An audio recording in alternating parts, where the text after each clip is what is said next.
The following is a Sunny 99.5 WSTX station editorial. This is Holland Redfield, and here we go again.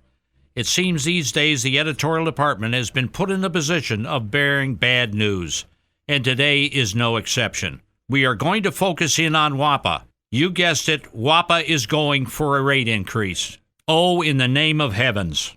This time the utility is going before the Public Service Commission to request a 6.13% increase in their base rate, which means an increase of $10.42 per month for an average customer using 500 kilowatt hours.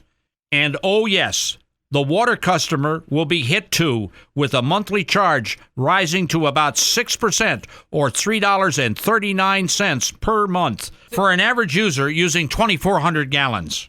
Water everywhere, but nobody can afford it. We don't want to confuse you. These are base rate increases, not another increase in the LEAC. However, get ready, because we're predicting WAPA will have no choice but to be requesting an increase in their LEAC. According to WAPA's Chief Financial Officer, Nellen Barry, the cost of fuel that has been purchased from Hovensa has risen to $102.75. The last increase to our LEAC that is reflected on your bills today are based on $93 per barrel. The CFO was quoted as saying WAPA is undercollecting by $7 million per month, and the government's outstanding payments are continuing to rise, forcing the authority to operate in an overdraft situation. And this does not begin to factor in the latest oil price increase, which is hovering over $120 per barrel. And it is obvious that this cash crunch has been compounded by the central government and its independent instrumentalities simply refusing to pay their utility bill to the tune of approximately $19 million.